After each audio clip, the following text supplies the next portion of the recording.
Com imenso prazer que a 31ª Semana da Matemática recebe o professor doutor Juliano Gonçalves Oller. É Oller mesmo? Oller.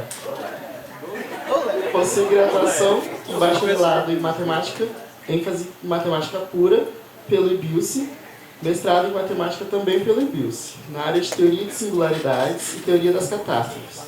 Doutorado em matemática pelo Instituto de Ciências Matemáticas e de Computação da Universidade Estadual Paulista, na área de sistemas dinâmicos. Atualmente, professor efetivo da Universidade Federal de Berlândia. Experiência na área de matemática, em teoria de singularidades e teoria das catástrofes, com ênfase em teoria de bifurcação com simetrias e formulação por caminhos, e em sistemas dinâmicos, com ênfase em teoria ergótica. Vai apresentar a palestra intitulada Funcionamento de Máquinas. Um problema de sistemas dinâmicos? Muito obrigado.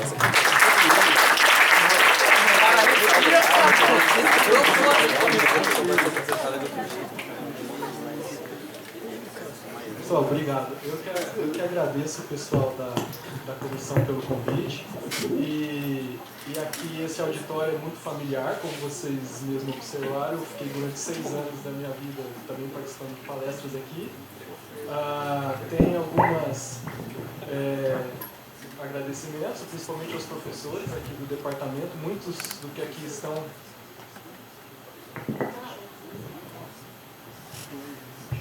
Alô?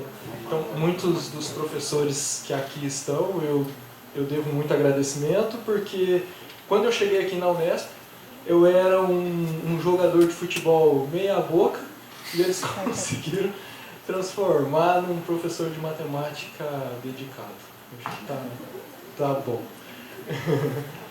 Pessoal, o que eu escolhi para falar para vocês hoje é fruto de uma experiência que a gente costuma ter com as máquinas. Tá? Eu espero, vai ter alguns conceitos que vai fugir um pouco do escopo natural, mas na maior parte do tempo essa palestra é mais para que a gente se divirta um pouco com o que vai acontecer. Tá? Esse negócio de funcionamento de máquinas, hoje é difícil a gente se livrar de máquinas, né? Tudo, no nosso dia a dia, em qualquer momento, a gente está sempre mexendo com máquinas. Para começar, você está vendo? As máquinas nos pregam peças. Olha só que legal, ó.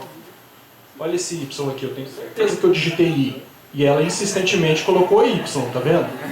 Isso é um problema sério. Muitas vezes as máquinas não fazem aquilo que a gente quer. Elas têm experiência própria. Ela tem vida própria. Já começa por aí. Pessoal, então esse é o título do nosso trabalho. A gente vai, o objetivo aqui, deixa eu até passar para cá. A descrição do problema é bem simples. Você tem uma máquina que ela pode estar funcionando ou não. Ou dado do estado que ela está funcionando, ela pode parar, pode estragar, ou ela pode ser consertada e voltar a funcionar. Isso é natural, né? Por exemplo, um exemplo simples. O celular, você está usando, ele acaba a bateria, ele para. Você põe na tomada, ele carrega e volta a funcionar. E isso fica transitando. Né? Então isso é bem natural.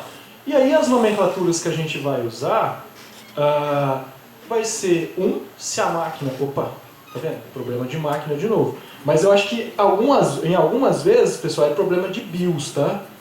Não sei se vocês entendem o que é problema de BIOS, que muitas vezes BIOS é bicho ignorante operando o sistema. Que às vezes acontece também, tá? Tá bom? Então aqui, ó, vai ser 1 se ela funcionar e 0 se ela parar de funcionar ou estragar por algum motivo, tá? E apenas para complicar um pouquinho, porque na matemática às vezes a gente complica um pouco com notações, eu vou chamar esse x grande de t, esse tempo t, ele vai ser o tempo em que ela estiver estragada ou o tempo em que ela estiver funcionando, tá? Se você imaginar isso aí como uma função, como que seria o gráfico disso? Tempo parado, tempo funcionando. Tempo parado, tempo funcionando. Seria uma coisa mais ou menos desse tipo aqui. Né? Tempo parado, tempo funcionando. Tempo parado, tempo funcionando. Tempo parado, tempo funcionando. Tá? Bom, afinal, qual é o nosso objetivo aqui? Estimar a probabilidade da máquina estar ou não funcionando em um determinado espaço de tempo. Então, isso é o que a gente vai fazer. A bagunça vai ser tão grande que no final das contas a gente vai conseguir achar essas probabilidades resolvendo uma equação diferencial simples. É claro que eu vou enxugando muito esse problema, eu vou fazer algumas modificações para que ele fique simples e que não fique cheio de contas. Mentira, vai ter um monte de conta. Tá? Bom, agora o próximo passo é o seguinte, motivação. O que motivou isso? Bom, eu tenho aqui, pessoal, um exemplo, não sei se só acontece comigo. Por exemplo, na minha concepção, a máquina mais tinhosa que existe na face da Terra é o tal da impressora. Impressora é uma tristeza. Você entra lá, você quer imprimir uma receita de bolo, ela imprime. Você quer imprimir a tabela do Brasileirão, ela imprime. Aí você vai imprimir um artigo científico, o que ela faz? Pinta, fala que não tem papel e tem papel, ela pisca, faz um monte de barulho e nada de imprimir esse maldito relatório. Estou mentindo ou isso acontece comigo? Olha só, para vocês verem que não é mentira, eu tenho um vídeo aqui. Vocês desculpem o cinegrafista, porque o cinegrafista é amador, tá?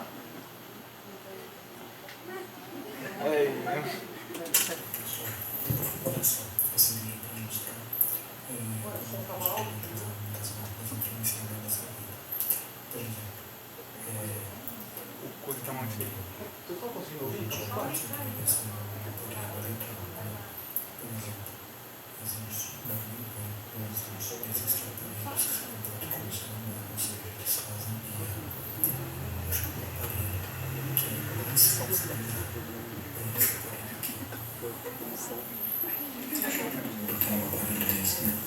Ou seja, uma impressora. As impressoras funcionam como aquele do que se ela imaginar você precisa dela e você está perdido. Por exemplo, vamos tentar imprimir alguma coisa que seja importante. Por exemplo, aqui, entrar no site, não mais você.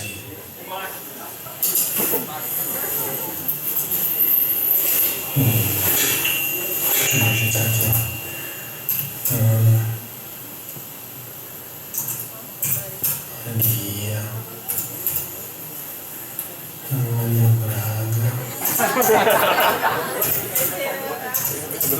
Receitas. Aqui, vou entrar no site da Ana Braga. Tem uma receita aqui. De carne, por exemplo.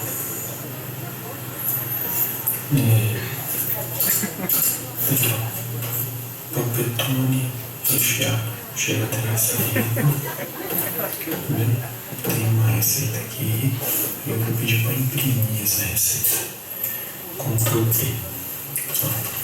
Vou imprimir, tá vendo? Tá aqui pronto para imprimir. Pronto para imprimir. Aí eu vou vir aqui, colocar a folha na impressora. Como você decidiu. Coloquei a folha na impressora bonitinho e vou pedir para imprimir, tá vendo? Folha na impressora. E agora eu vou pedir para imprimir.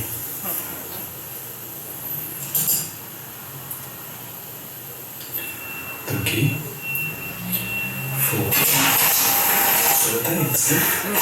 Funcionando. Imprimindo. Bonitinho. A impressão tá correndo, não tá acontecendo.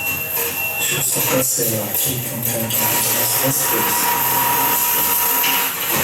Funcionou essa folha ali, bonitinho aqui, tá colorido, bonito. Sem nenhum problema, tá vendo? Beleza, né? Agora, pessoal, vamos dar uma olhada aqui agora. Agora de novo. Artigo científico. Deixa eu ver aqui, ó. Artigo. Sei lá. Abriu. Você vai escrever errado. Eita, lasqueira.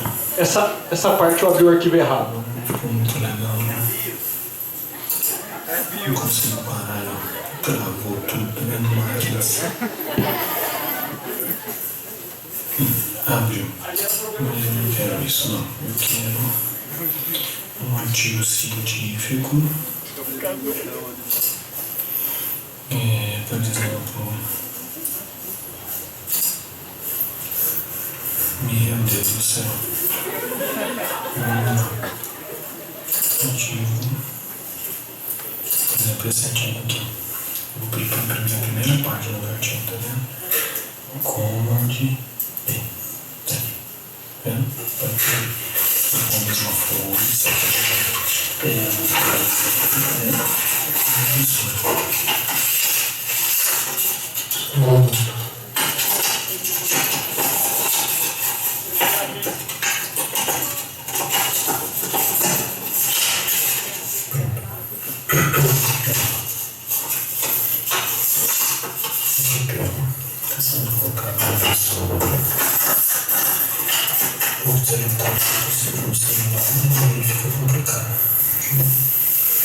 Papel na impressora, continua, vou pedir para imprimir a primeira página desse artigo.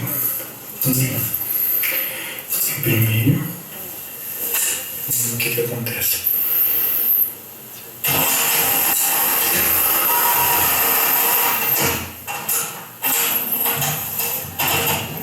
Nada. Tá vendo? Não acontece nada. Ela fica com a luz piscando, olha lá, dizendo que não tem papel. E o papel tá lá na impressora, tá vendo? É isso, pessoal. Tá vendo? É isso que eu tô dizendo pra vocês. É o aparelho mais temperamental que existe. E agora, será que eu consigo calcular a probabilidade de eu conseguir imprimir esse artigo? Abraço a todos. Tá aí a prova de que eu não estou mentindo. Certo? Bom, eu não sei, isso pode acontecer só comigo, às vezes é só essa impressora. No mesmo momento, qualquer coisa que você fala, você fala que é importante, acabou. Se ela sentir que ela está no comando, acabou. Você não tem mais paz. Tá bom? Então vamos lá, pessoal. Então isso foi o que me motivou. Eu cansei, eu falei, bom, então eu preciso descobrir qual é a probabilidade que eu vou ter de poder imprimir alguma coisa, né, em algum momento. Tá bom? Bom, então agora a gente vai precisar de algumas ferramentas. Bom, inicialmente,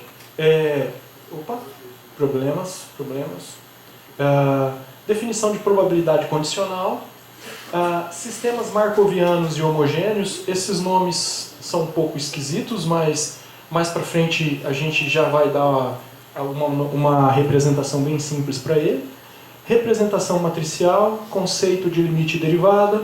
Aqui vai precisar um pouquinho de equações diferenciais lineares, que é bem a parte introdutória, que com os exemplos aqui a gente consegue resolver o problema. Exponencial de matriz também, que com o exemplo a gente entende. E tá difícil aqui. E os autovalores de autovetores associados à matriz. Eu entendo que alguns nomes vocês reconhecem, outros não, mas a gente vai construindo de forma tranquila e a gente vai montando esse quebra-cabeça aqui. Tá bom? Então, a gente vai começar com o conceito de probabilidade condicional, só para a gente recordar esse conceito, tá? Aqui eu estou falando da probabilidade de A acontecer, dado que o B ocorreu. Então, ocorrendo o B, vai ocorrer A. Então, a probabilidade condicional é dada por essa expressão aqui. Tá bom? E apenas um exemplo bem simplesinho, para ilustrar, né? Se o A significa ser aprovado no vestibular e o B ser aluno do colégio X, a probabilidade do cara que está estudando no colégio X ser aprovado no vestibular é dado por essa expressão aqui. Então é o número de alunos do colégio X aprovados no vestibular dividido pelo número de alunos do colégio. Tá? É bem simples, o conceito de probabilidade condicional. Tá? Voltou para o negócio. Bom, aqui eu vou colocar uma anotação que vai ajudar a gente depois, futuramente, a construir a matriz que a gente vai utilizar para resolver esse problema aqui, tá? Então, para a gente, esse PJI, em geral a gente costuma colocar aí PIJ, né? Mas aí depois que eu percebi que eu tinha trocado, eu já tinha digitado um monte de coisas, então eu preferi deixar trocado mesmo, tá?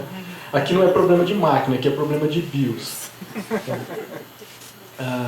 Então, o que está relacionado se PIJ está relacionado com a probabilidade condicional desse cara ocorrer, dado que esse ocorreu, né? E aqui está relacionado esse x de t, que é aquele que é aquela definição que nós fizemos anteriormente, que é o fato da máquina estar funcionando ou não. Tá bom? E aqui estão alguns exemplos de o que acontece quando você faz o I e o J variando dentro do 0 e 1, que são todas as probabilidades que a gente tem, e a gente vai chamar de P00, que é essa probabilidade aqui, P01, P10, P1. Se vocês observarem, essa notação já está bem típica para poder usar depois a forma matricial, tá? Tá ok? Bom, a primeira afirmação que eu faço aqui é o seguinte. Se você fixar nessa expressão aqui, que a gente acabou de definir, né? Que eu estou recuperando ela aqui no topo do slide aqui, ó. Se você fixar o J e fazer se você fixar o 0 e o 1, fazer o J variar aqui dentro, você tem que essa soma aqui dá 1. É uma continha bem simples, como vocês veem aqui. Por definição, quem que é o P de J0? É essa probabilidade, né, com x θ do 0 e o segundo sendo J, essas duas probabilidades. Agora a gente usa a definição da probabilidade condicional que está aqui, que é a probabilidade desse ocorrer e esse ocorrer, dividido pelo segundo, né, e aqui a mesma expressão. Agora, por que essa parte de cima aqui dá exatamente o denominador quando você soma?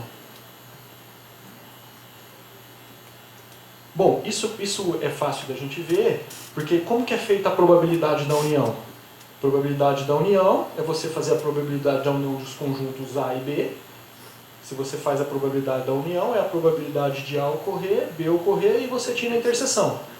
Só que quando você soma esses dois aqui, seria a probabilidade do que está em cima ocorrer, do que o do outro ocorrendo, né?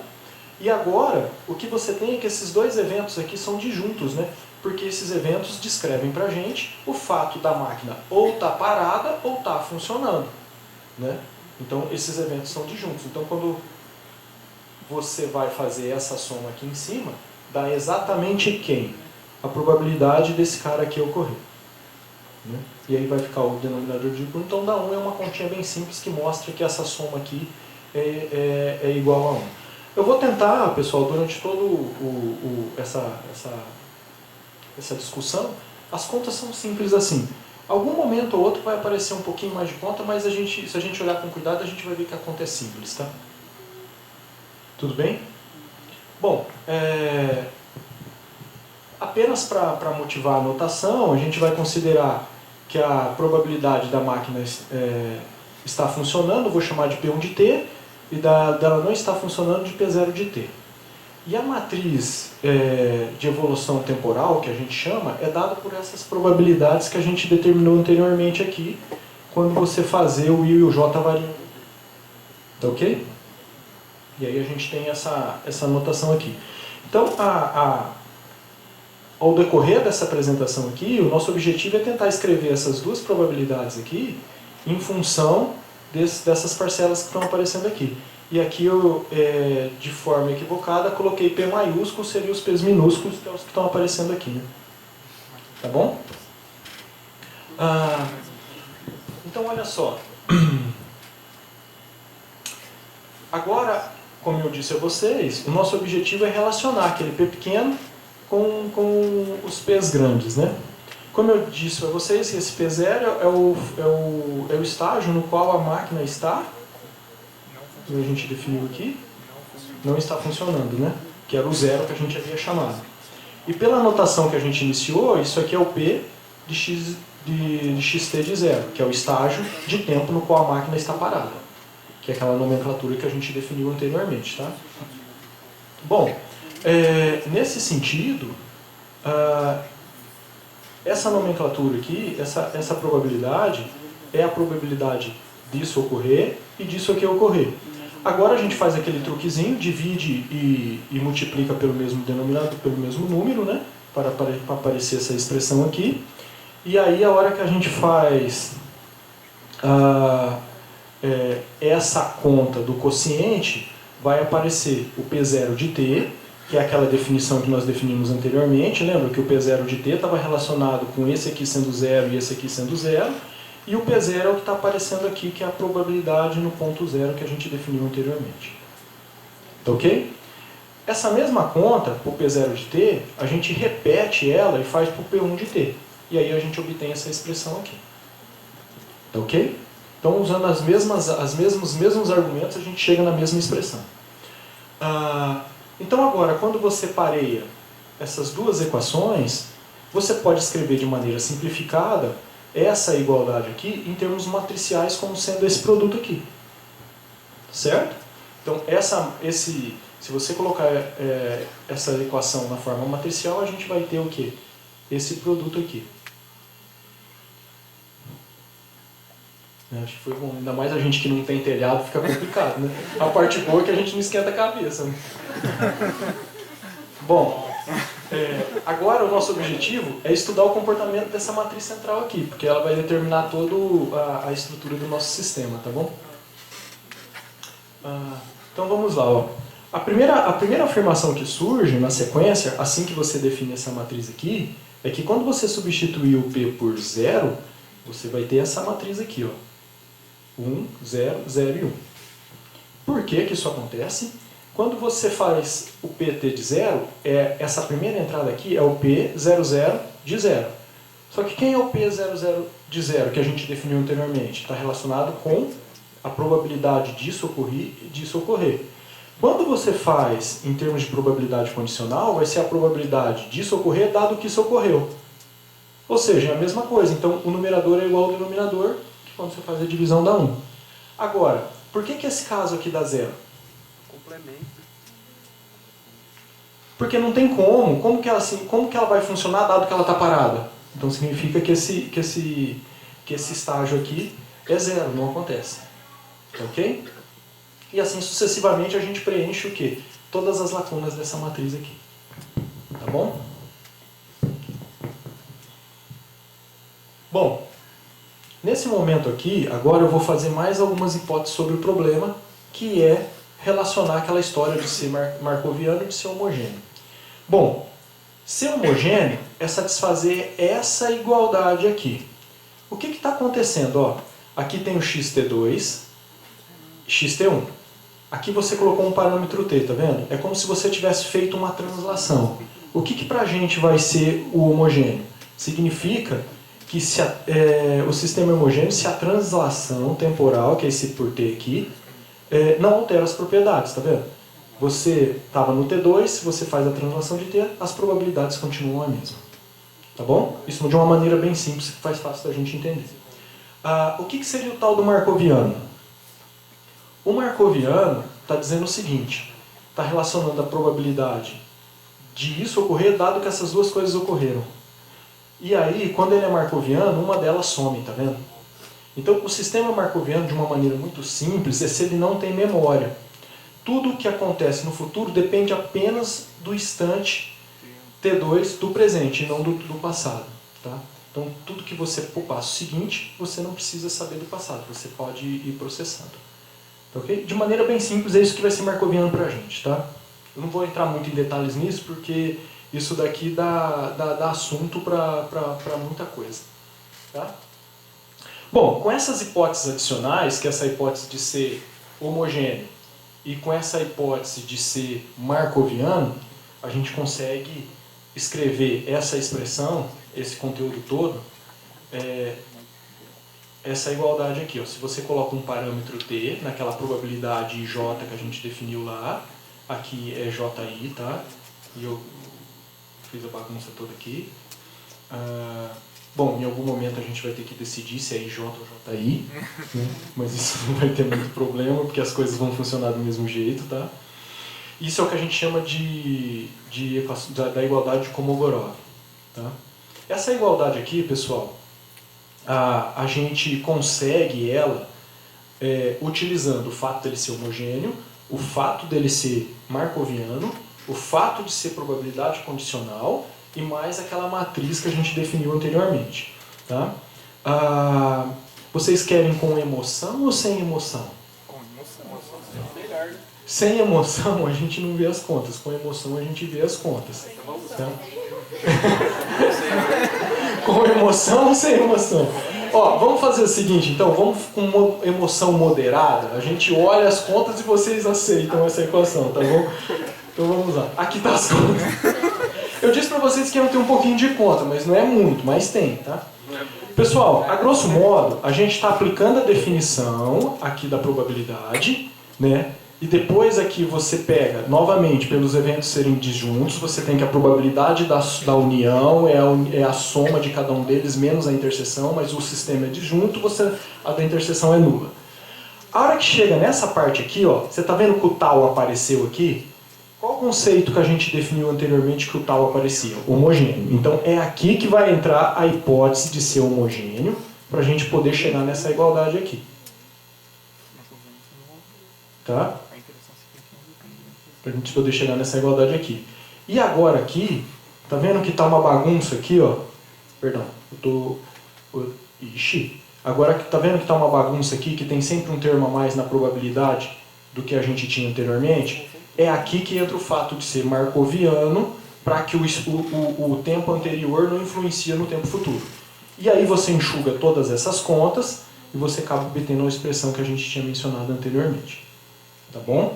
Então, essas contas não são difíceis, mas tem que ter um pouquinho de cuidado na hora de fazê-las. Tá? Bom, caminhando para essa hipótese, eu vou colocar mais uma hipótese no nosso modelo. Que as derivadas daquelas expressões lá, como ela dependia de t, que as derivadas existem. Tá? Então vou assumir mais essa condição, que as derivadas existem. E aí, pessoal, naquele p e j lá que a gente definiu anteriormente, que eu coloquei a expressão aqui em cima, para a gente não esquecer dela, eu vou fazer a derivada dessa expressão com respeito a tal, que é aquele tal que apareceu lá. Bom, quem que depende de tal aqui na expressão? Só aqui e só aqui. Então esses dois aqui, máquinas. Pronto. Que susto. Isso não estava programado não, viu? É bom emoção quando está programada, tá? Porque quando não está programado, a hora que eu olhei ficou preto, até o cabelo arrepiou agora. Bom, aí nesse contexto eu vou fazer a derivada com respeito a tal. Fazendo essa derivada, o que vai aparecer? Aí ó, o que eu estou chamando a derivada desse contexto com respeito a tal. Isso aqui fica constante, isso aqui fica constante. E aparece a derivada desses dois termos aqui, que é essa expressão que eu coloquei aqui. Tudo bem? Sem problemas, né? Não. Bom, agora o que acontece?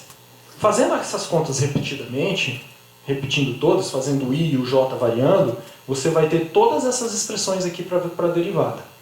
Que é o 0, 0, 0, 1, 1, 0, 1, 1. Certo? Só fazer o i e o j percorrer toda essa igualdade que a gente obteve aqui.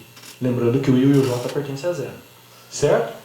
Agora, pessoal, fazendo, como a gente já tinha visto anteriormente, a soma dessas probabilidades aqui, ó, é 1, e a soma dessas probabilidades aqui é 1.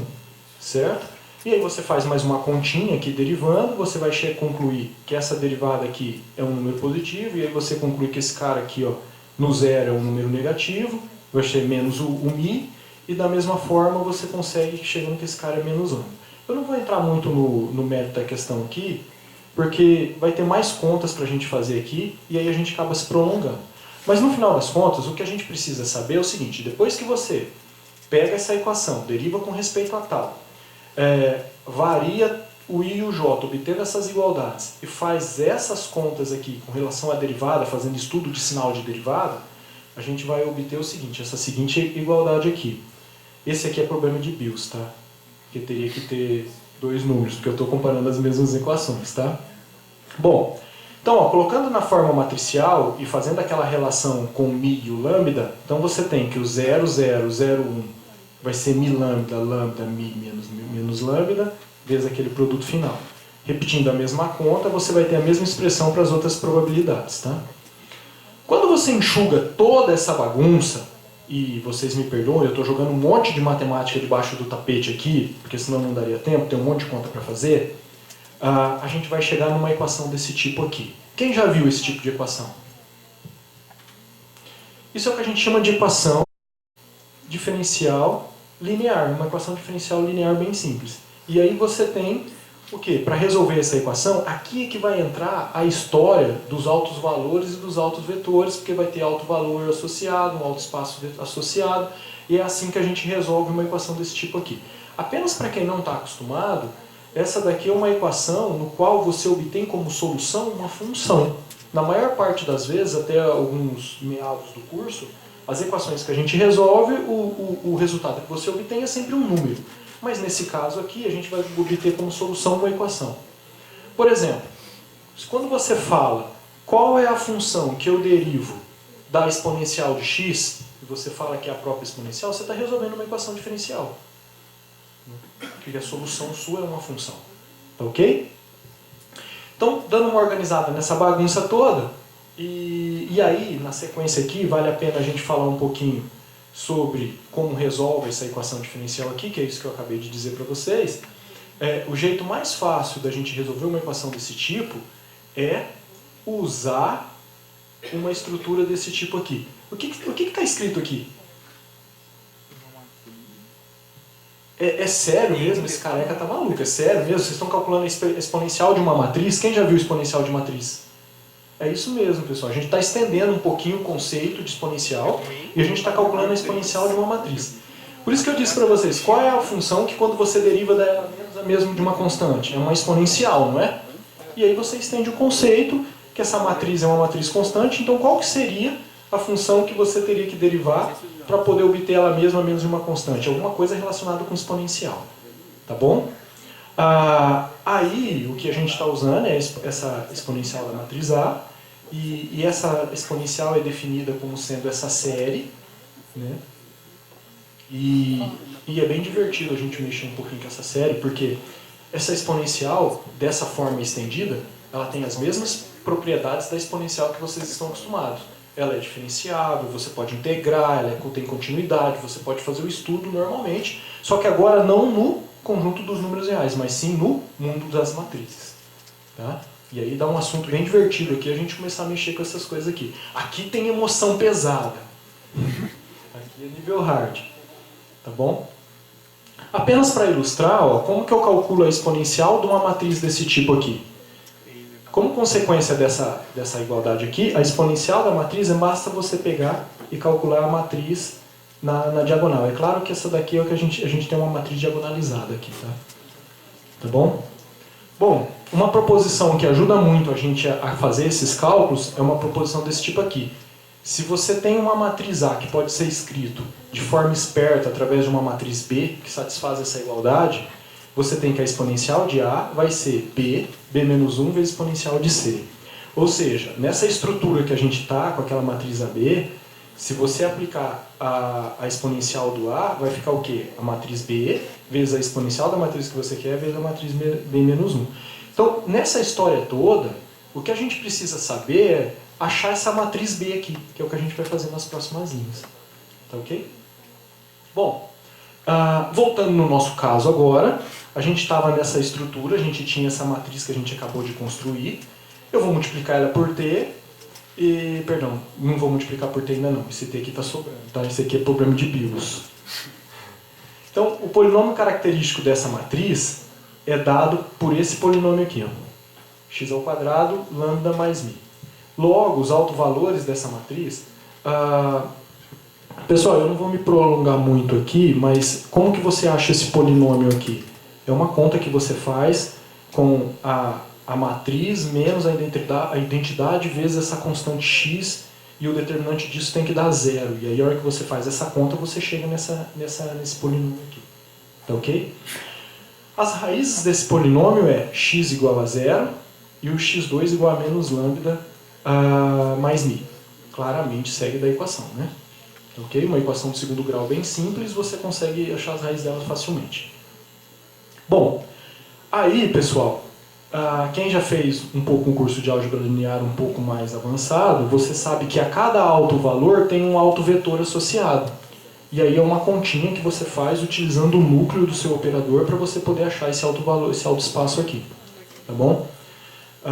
Então, a esse alto valor está associado esse alto vetor, e a esse alto valor está associado a esse alto vetor aqui. E aí a matriz que a gente constrói, depois que você junta todas essas informações, é o que a gente chama de gerador infinitesimal. Tá? Agora, olha só. A matriz que você tinha anteriormente, Quem que é a candidata à matriz B que eu disse para vocês? É a matriz formada pelos autoespaços, tá vendo? Que é a matriz que estava aqui. Isso aqui está por trás, pessoal, com aquela parte de diagonalização de matriz, isso que está envolvido aqui. Tá? Então você pega essa matriz, aqui está a matriz formada pelos autovalores, aqui teria que ter um 1, né? Essas matrizes. Aí você tem a inversa dessa matriz, que tem uma continha fácil de você encontrar a matriz inversa de matriz de ordem 2. Você inverte essa matriz, que vai dar essa expressão aqui. Aqui, segundo a gente calculou aqui, teria que ter um 1 ali, né? Perdão, aqui o x igual a 0, desculpa. E aí nós temos esse produto aqui. Aí o que eu faço? Nesse produto aqui, eu vou multiplicar tudo por t, esse cara aqui, e depois calcular a exponencial. Então, eu multipliquei por t, calculei a exponencial. Segundo aquela proposição, o que acontece? A exponencial aparece só no termo do meio, né? Certo? E aí as outras matrizes prevalecem. Aí agora a gente faz o produto das matrizes. Então você vai pegar essa matriz, multiplica por essa, depois você pega o resultado e multiplica por essa. E aí é linha por coluna, e a gente chega nessa expressão bonita aqui. Tá certo? Tendo em mãos essa expressão aqui, a gente consegue fazer o seguinte. Voltando, compilando, organizando o que a gente já tinha feito, a expressão daquelas probabilidades estava associado com o mi e com o lambda, lembra? Então, essa expressão aqui pode ser calculada através da exponencial t. Isso é planejado agora. Esse é um momento de reflexão. E aqui o vetor 1, 0. Fazendo essa conta toda aqui, que aí essa matriz exponencial nós já definimos no slide anterior, que é essa matriz grandona aqui. Quando você substitui e faz a conta, você vai estar com essa matriz pequena aqui. Então, essas probabilidades estão associadas com essas entradas aqui. Maluco, né? A gente começou com probabilidade, a gente colocou função no meio, a hora que compilou tudo, as probabilidades estão se aproximando de exponenciais aqui, né? Repetindo essa mesma conta para as outras probabilidades, o que você obtém? Eita lelê!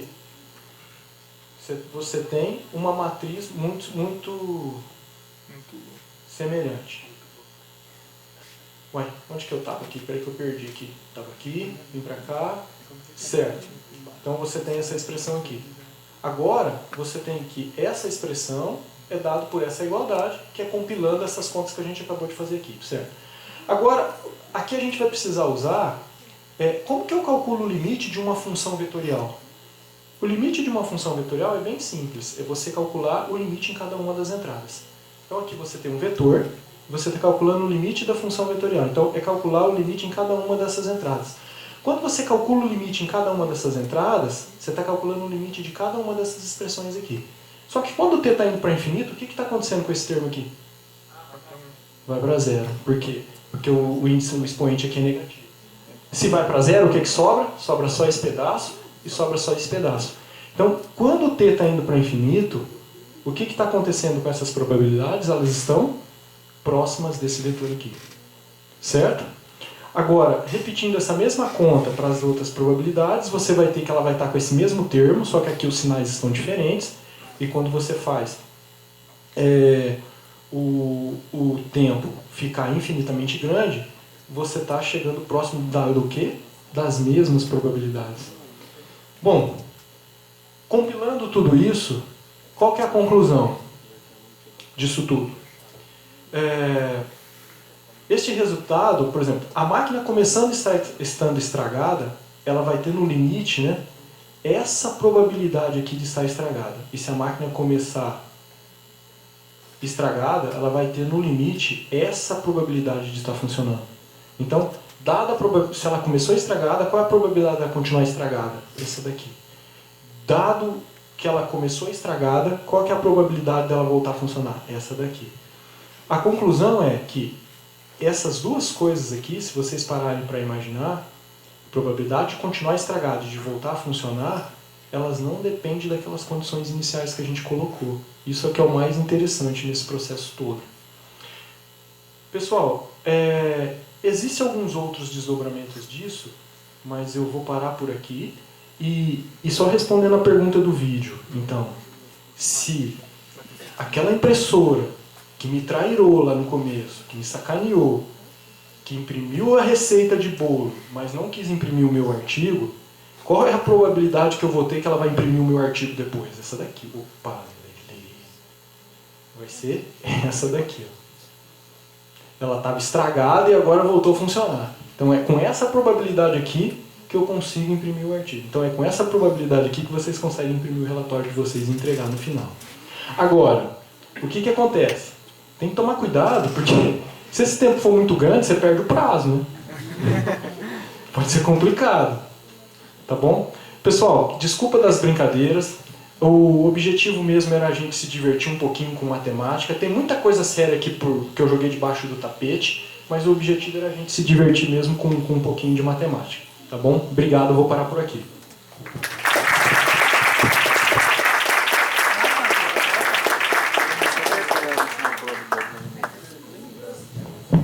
Perguntas?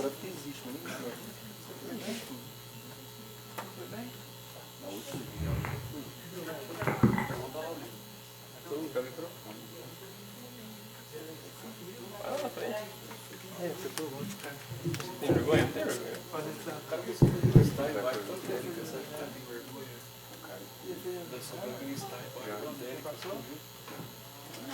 Você já tentou, às vezes, reposicionar o papel da impressora? Porque é sério, às vezes acontece isso comigo de a impressora falhar porque tem papel. Isso pode estar ligado um pouquinho, às vezes, a...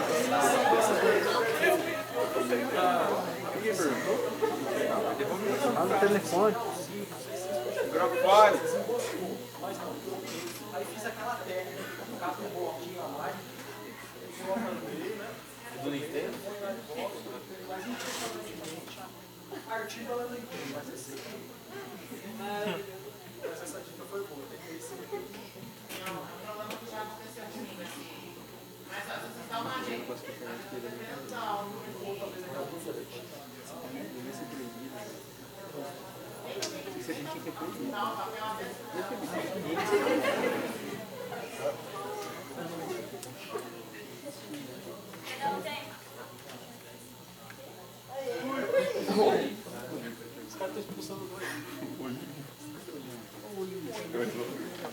Queria saber como é que você garantiu, nessas frações que você usou bastante, que o denominador dela era diferente de zero. Eu lembro que o milha você garantiu que era um valor positivo, mas não sei se me perdi em algum momento sobre o lambda.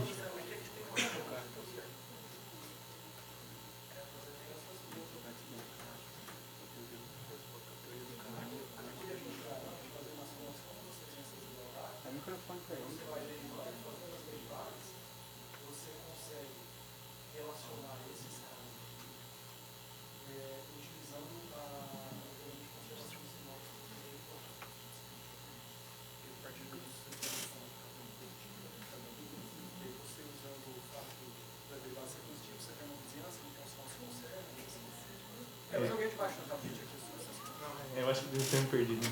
Ali só foi um erro de BIOS também, sem ser. Com certeza. O lambda maior que zero, deu menos lambda também deu maior que zero. Tem bastante problema de BIOS além de máquina. A gente reclama das máquinas, mas eu acho que BIOS também está mais problema. Mais alguma pergunta? Alguma observação? Não? Então vamos agradecer mais uma vez ao professor Juliano.